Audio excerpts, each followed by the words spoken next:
Antes de empezar, vamos a presentar a los ponentes de esta ponencia. Rena Bakaloni, the present play. Rena, thank you very much to be here. And my friend, my close friend, Marcus Barnes. Hola. From the Devon and Mixmac. We had a lot of many parties, many funny situations together. And bueno, pues nada más, vamos a empezar la ponencia y bueno, van a empezar a hablar ellos. Those who will start to talk about your book, Around the World in 80 Raves. It's a fantastic group. I recommend you exclusively, and you'll enjoy a lot. So you can talk about your book, please. Marcus, talk about the book. You want to see me? Yeah. Hi everyone, thanks for coming. As Juanjo just said, this is my book, Around the World in 80 Raves. It's a guide to 80 festivals from around the world, and yeah, it's just it's something that hasn't really been done so far in this industry. Nobody's really written a book that covers the whole kind of festival scene, and festivals over the last few years have grown in stature. They're becoming very popular. It's something that people buy into. People go on holiday specifically now to go to a festival. And so I thought it was a great idea to write a guide so that people can find out about festivals they might not know about, and to learn more information about festivals they do know about already. You can get this book, you can find it on Amazon. You were paid to do this, to go to the festivals? Or you paid your own? I'd already been to a few of them myself, so I thought I'd just use my prior knowledge to start writing about them, and then to ask friends about the ones that they'd been to, and then do some research and find out about the ones that I hadn't been to, so that I could translate the information over to people. Okay, then double support on your book. Thank you. And so yeah, the book's out now. It's selling really well, and make sure you pick it up if you can. Do you have some? I want to know some funny situations during the process of writing this book. You can tell us something. Maybe some situations, funny situations, of course. Do you want me to talk about you? Well, as I say, I haven't been to every single festival, but I did go to Burning Man, which was possibly, it's not even really a festival. It's more of an experience than a festival, and it's just absolutely the most mind-blowing place you can possibly imagine going to. Your imagination can't even create some of the images and things that you see while you're there, and I don't want to go into great detail, but you see a lot of things. You see a lot of naked people. You see a lot of people that are just high off their heads, but then you also see loads of really nice stuff. You see families hanging out. You see people chilling. You see a lot of kindness and a lot of humanity. Probably more so than you actually see in the real world. You know, people go there because they've invested financially and emotionally in traveling that far to go into a situation that's just so far removed from everyday life. So everyone's just really open, and everyone's willing to sort of share what they're about and who they are, so much more so than in everyday life. A stranger will come up to you and start having a conversation, and it's just, in London that doesn't happen. And if somebody does come up to you, you're just like, what the hell? But over there, you're just like, your heart's open, you know, and it's a beautiful experience, and it's a place that I'd highly recommend anyone to go to, because it's just incredible. Sorry, that wasn't a crazy story, but it's just like, for me, it's the craziest place on earth, because your eyes, what's in front of your eyes is just, it's so incredible, it just blows your mind.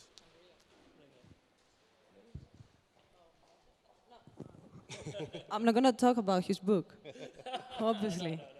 I haven't read it yet. Once I've done, I will. Well, I was called to talk about music promotion, Promoción Musical, and I come from Greece, live in Athens, and I work in a company mainly focusing on artist music promotion, artist music management, distribution. These are a lot of things where I can talk about till Friday, but I just focus on music promotion on three things. I've done a small presentation, not something important. So, music promotion. What do you mean? Every day I receive emails from either producers, artists, labels, or whatever, asking me like, hello, I would like to use your music promotion services. Really? Okay. So I can call to a restaurant, say, hello, I would like to make an order, and hang out. And then expecting the order to come to my house. How? But because I didn't do the order. So I've separated the music promotion in 3 parts. Yes, it's the promo pool, the social media marketing, and the demos. The first 2, I'm going to talk more about them later. So I'll just say 2 things about demos. I don't know if any of you here a producer, but just 2 advices. If you're interested in, because I'm managing some labels like Tronic and Christian Varela's Pornographic, Donkey Head, and I'm also receiving some demos. Please send your demos in downloadable links. I don't know if they're going to be SoundCloud or something else, but absolutely something that I could just click on it and listen, because we don't have so much time to download thousands of demos every day. And secondly, leave some information about you under your demo. Who are you? Okay, hello, I'm Rena, here's my demo. Are you going to listen to it? No. So I have to make just a small, hello, I'm not really hot to listen to my demo, but hello, I'm Rena, I live there, I'm a producer so many years, blah, blah. Just a small presentation. So next, yes, I'm going to say some things about the promo pool. Here are just some questions that came up to my mind while I wanted to talk to you about promo pool, but mainly these are questions that I receive on the emails from people who are interested in using our promo pool services. I know that some of you might never, maybe all of you, but I was never, 3 years ago, before I started working in the music industry, I've never faced any promo pool platform again. So the first one I faced was the one that we work now, which is the Press and Play promo pool service. Thank God we host some really good and big labels at the moment. So let's just say you're you want to start your new label and you want to have your music shared and receive feedback, because that's the main reason of a promo pool, to send out your music and receive feedback. But this isn't the most important reason, because it's not about what feedback you get. Because some people are so crazy about promo pool and feedbacks that they're so interested in, I want my music to go out and receive the best of the feedbacks, but at the end, we have no feedbacks because maybe the music is not good, or maybe their mainly press release is not good. That's why you should hire Marcus to have the press release of your music. So yes, let's say some of the questions that I receive is, how do I make my own promo pool? Which is false, because we have a promo pool platform. That's why you have to email me. And or where I can find a promo pool service. I'll give you my email. Or who should be on my promo pool list. This is something up to you. And you don't need to come to me or to any other promo pool service. You can run your small first promo pool list by finding the emails of the people who are you interested most in. For example, you have 5 big artists, 5 big DJs you are interested in, find their emails and don't spam them. Send them the first release, send them few weeks later your second release. Thank you. And then wait until you receive their feedback. So the people you should be on the list, on your promo list, should be definitely someone who must be interested in the same music style. Won't be interested in having Paris Hilton on your promo pool list? No. But sure, definitely someone who might be interested in techno or in your tech house style or in your house style. And why should I use a promo pool? Because there's no because. You either can use the promo pool, or you can just go without the promo pool service. For example, it's nice having the feedback of some people who admire and know where you're going, but that doesn't mean that maybe your music taste doesn't collapse with them. But for example, Beatport, because we're talking about distribution, and Beatport at the moment is one of the biggest distributors, shops, they ask from us absolutely to send our labels feedback, so they can have an image of what it's about, what release is coming up next. To me, if you ask me, it's false, because you can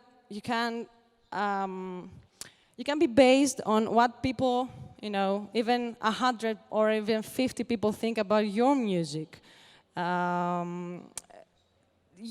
must be a balance between these two. What else? And what should I pay attention before sending a promo? 2, 3 simple things. First of all, to have your tracks mastered and well mastered. Secondly, to have a really nice presentation about the context of the release. Again, Marcus. And third, let's say a really attractive artwork. Not that it is really important, but it's it's just a trick to get someone's attention, because what's more attractive at the first sight is the image, and then it's what you listen to. Third card, please. So I'm moving fast to the social media marketing, which is another part of my job. We're doing the music promotion, and we can't afford to talk about the social media, especially now that we are living in 2014. I've mentioned here some of the, biggest social media nowadays, which are Twitter, MySpace, Resident Advisor, Mixcloud, SoundCloud, YouTube, Spotify, Google+, Instagram, Pinterest. Yes, these are mainly the ones that are used nowadays from artists and labels. Have I missed anything? Yes. Facebook. Hello. Okay, I didn't include Facebook yet because it's something to talk for hours about. I have made some mentions below, but either we like it or not, nowadays it's one of the biggest social media that controls many things. And unfortunately, one of the biggest criteria for promoters, agents, artists, bookers, whoever, because if you don't have a nice image on Facebook, if you don't have billions, millions, trillions of likes, you're nobody. But I've seen things work even with not even a fan page on Facebook. I'll talk about it a bit later. On the other card, I've put up on a screenshot from a platform that we control on my business. We called it synchronization. It's a custom platform that we have made for our artists and for our labels and for making our lives easier. Mainly, the things actually includes the main, the most famous social media things. And you can see some lines connecting some of them. These are applications. These are applications that we use on our artist and labels Facebook pages. These have helped us a lot and also helped users on Facebook to get more activated on their artists they liked, and more easily on the the things that are interesting about the artists. So the ones that are connected, you can see under the pages. For example, under Christian Smith's page, we have placed them there, and that helps, the information to get faster to the people who are interested in. So in the next card, it's of course Facebook. So these are some of the questions that also came up to my mind while thinking of Facebook, along with the questions that I've received from people who are interested in music promotion on my business. I will answer fast the first question: fan page or personal profile. If you're thinking of if you're an artist and you're thinking of having a serious DJ producer life and you want to get known through Facebook, then I definitely suggest the fan page, just for one reason.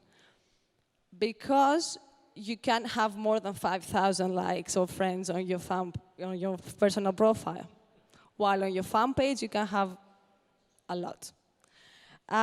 So the questions below are more focused on the Facebook behavior depending on an artist, which is what posts should I do? I'm sure we can talk weeks about Facebook and the relationship we have nowadays, even with people who work in the music industry, even being an artist, even being a label, whatever. But personally, I don't like the impact that Facebook has nowadays in our lives. It's a huge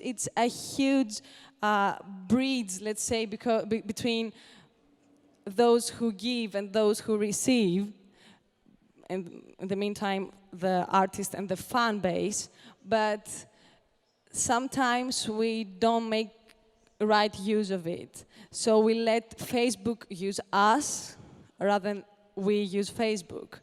And that comes easily to talking about likes on Facebook pages.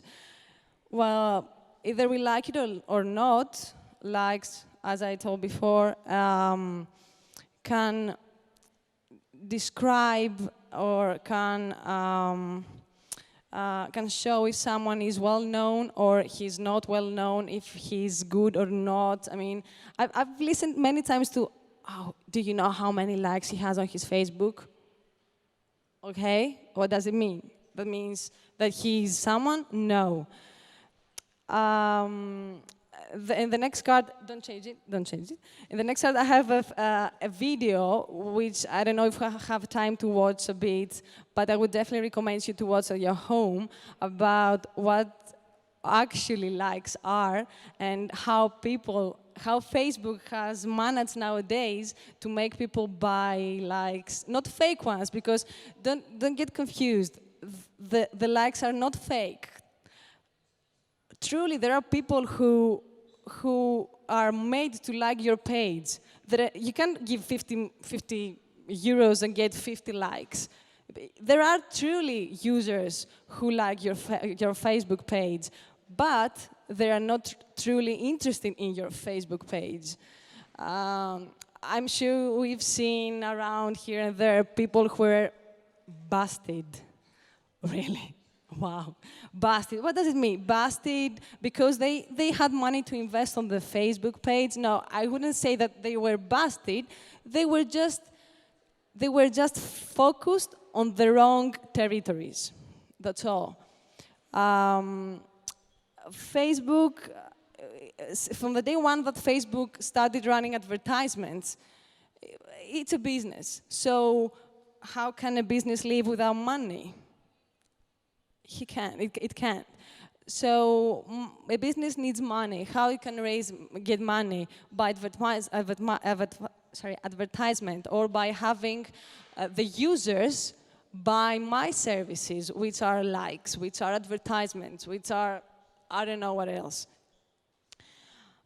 So yeah, in the questions you can see on this card are, as I said, some of the questions I received, like how many times should I post on my Facebook page? How many likes should I have? But I don't know if no, I didn't mention it. Either from our side, we're running Facebook advertisements, but we know how to use Facebook and not let Facebook use us. I mean, for example, you don't need to add money on your page just to raise from 50 likes to 5,000 likes. Instead, you can invest on your posts, because that's what Facebook did. It blocked your posts, it blocked your news feed, I mean, your posts from your fans' news feed. So that's why maybe you have 50,000 likes, but once you make a post, you have 5 likes. Because it's all about proper and correct targeting. So that's the question is always about, but I have 50,000 likes on my page. Why nobody comments on make a like on my post? Because it's all about wrong targeting. Do you have time to watch the video? 5. Okay, we can cut it. The next card, you can see a map, and the red lines are the territories that the user is focused. Can you play? Worth of a like on a Facebook page, and so he bought some likes. Okay, he starts describing about the page which is called Fake Bagel. Someone made a fake page called Fake Bagel and started having likes. He paid for it. I don't know if you have already seen this, but you have definitely seen it on your home. Have you heard of Virtual Bagel? Their Facebook page has over 4,000 likes. They use the page to promote their brilliant business model. We send you bagels via the internet, just download and enjoy. It sounds like a joke, and it is, sort of. This page was set up by BBC technology correspondent Rory Callan-Jones in 2012. He wanted to find out what is the worth of a like on a Facebook page, and so he bought some likes for Virtual Bagel. Now there are 2 ways to buy likes, the legitimate way and the illegitimate way. The illegitimate way is to go to a website like boostlikes.com and purchase some likes. You can get 1,000 for $70. Sites like these use click farms in developing countries like India, the Philippines, Nepal, Sri Lanka, Egypt, Indonesia, and Bangladesh. Here, employees are routinely paid just $1 per 1,000 clicks of the like button. So Facebook explicitly forbids buying likes in this way. Instead, they offer the legitimate way to pay for likes by advertising your page. Prominently displayed is a link to get more likes, with the promise, connect with more of the people who matter to you. And this is how Virtual Bagel got its 4,000 likes. Rory Callan-Jones paid $100 to Facebook and the likes rolled in. He targeted his ad to the UK and the United States, but also to countries like Egypt, Indonesia, and the Philippines. Now, where do you think Virtual Bagel was most popular? I'll give you a hint, it wasn't the US or the UK.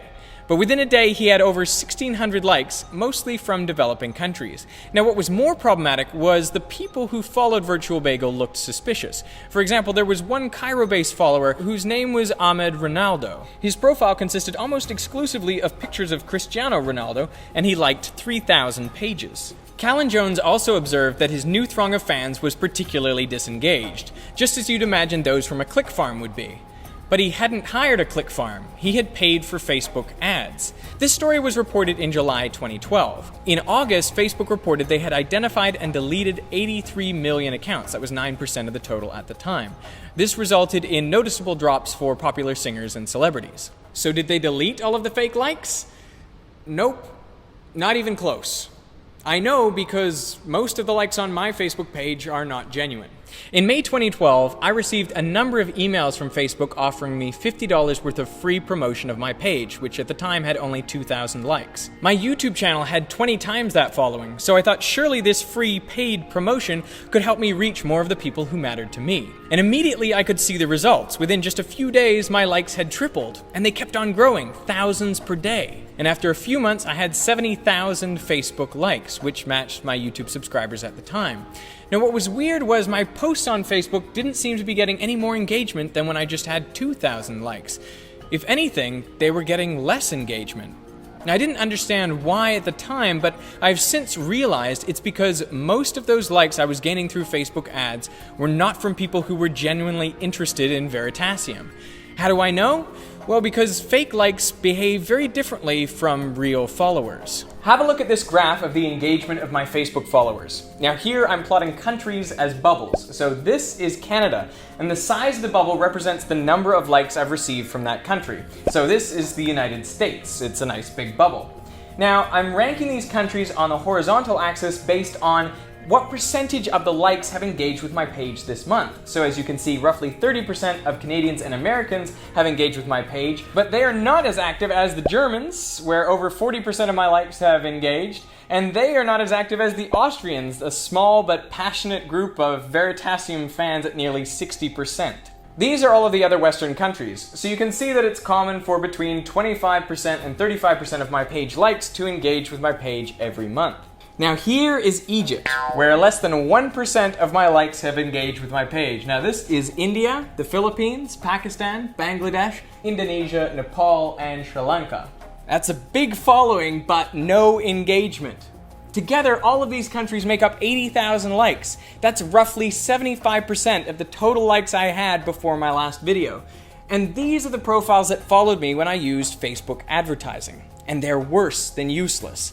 Here's why. When you make a post, Facebook distributes it to a small fraction of the people who like your page, just to gauge their reaction. If they engage with it by liking, commenting, and sharing, then Facebook distributes the post to more of your likes and even their friends. Now, if you somehow accumulate fake likes, Facebook's initial distribution goes out to fewer real fans, and therefore it receives less engagement, and so consequently you reach a smaller number of people. That's how a rising number of fans can result in a drop in engagement. And from this, Facebook makes money twice over. Once to help you acquire new fans, and then again when you try to reach them.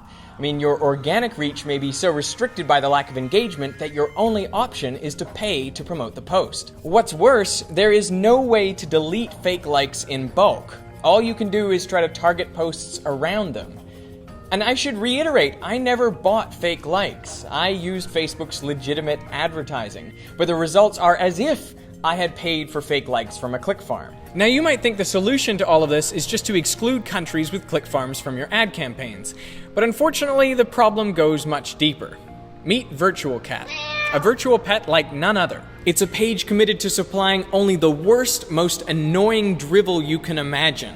Only an idiot would like this page.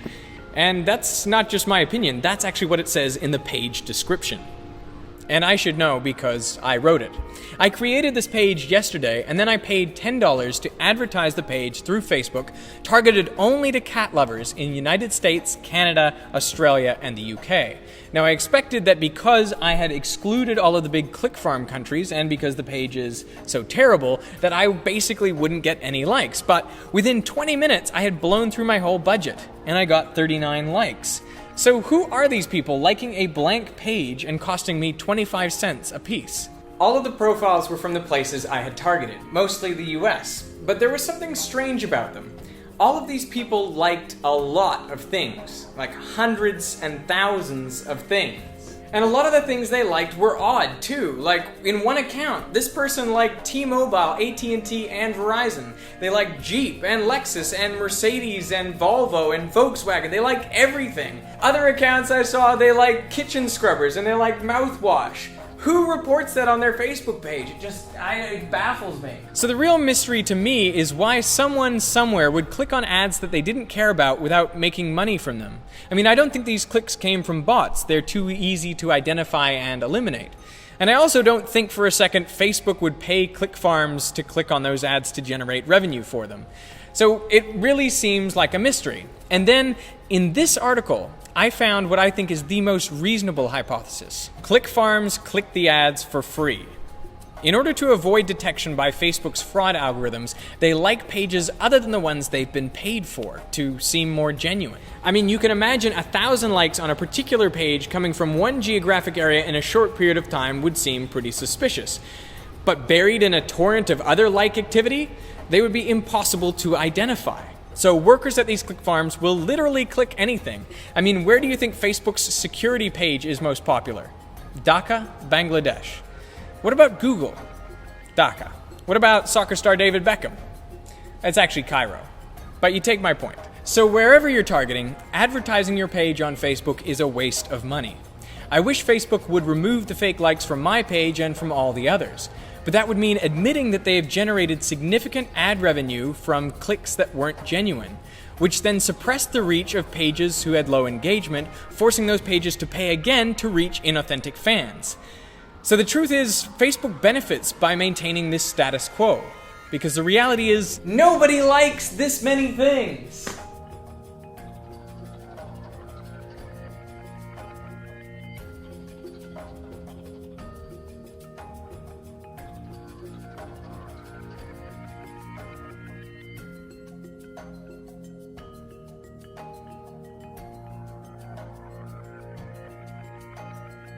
So yes, you can see, I think you got a taste of what I was talking before. This guy is not genius. Don't think of him like a genius. But he just make a statement about what I was talking before.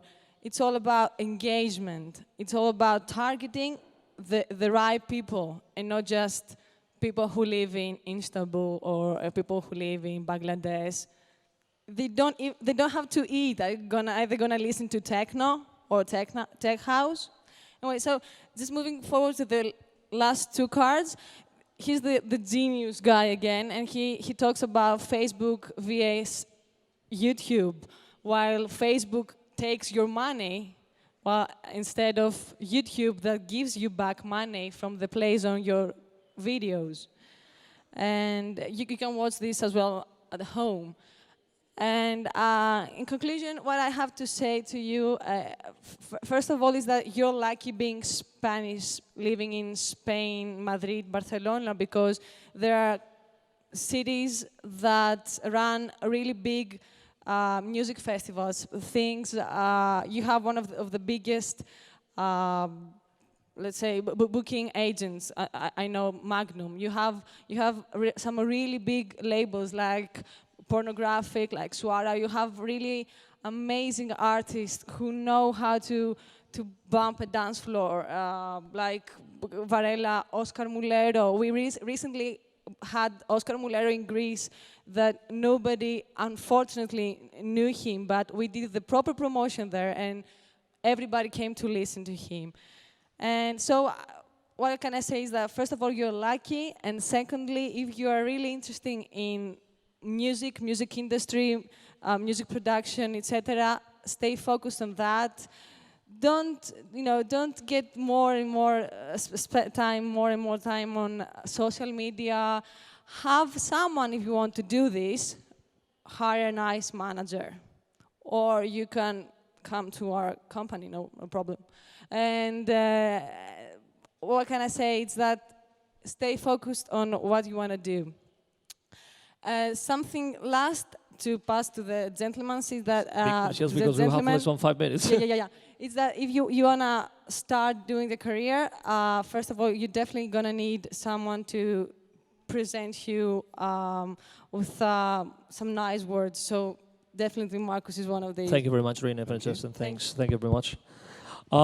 First for finishing, we'll make some question to Marco Barnes around the book Around the World in 80 Rapes. There's a book, A Guide to the Best Parties and Festivals on the Planet. You take a look at these. You can find a guide for every 80 rapes. It's incredible all around the planet. And recommend you a lot because there are not 80 rapes. There are 80 stories, interesting stories with these books. And I think you have to add something more interesting to push the people to buy that and to get it. And then I want to ask you something quickly for. Yeah, go for it. What do you want to speak about? I want to ask you, you're preparing right now the second part of this book. Another 80 rapes. Another 80 rapes. Another interesting 80 rapes to go. You know, this is 80, but there's some 80 more than 80 more. You know. Yeah, there's plenty more. There's always more. There's always more. Come back. There's loads more, but I think we should talk a little bit about journalism and how that sort of manifests itself in electronic music as well. Because like talking about promotion and things from the artist's point of view, from the journalist's point of view, we also get promos. We also have to deal with artists and stuff, and people always trying to find out how they can get press and how they can sort of make a presence in terms of being in magazines and being on websites. And it's kind of the same kind of principle as sending demos. You have to let it happen organically. You can't just keep on pushing yourself and trying to hype yourself up, because that's not the natural way to go about things. And even though you might see another artist that's doing well because they've got hype and people are shouting about them, they're not going to have any longevity. And you need to think about the long game. Like this is something that's really, really important in this industry. Is people are forgetting that you need to think about the long game and not short-term gains, because there's a lot of money coming into this industry now. It's becoming more and more popular.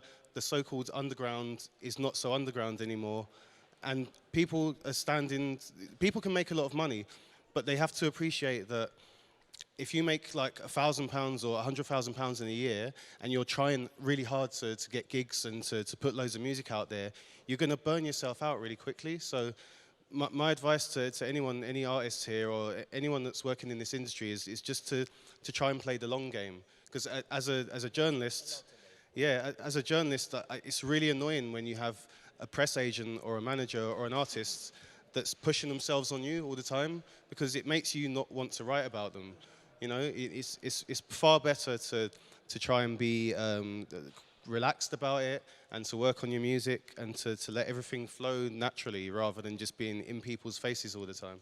So unfortunately, we have more time to skip. Maybe we can ask for someone to have a question for them. Matson, quickly. Someone would want to ask a question? You?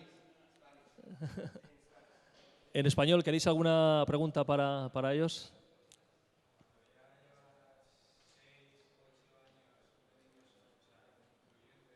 Wait. Hi, hola, mi nombre es Felipe.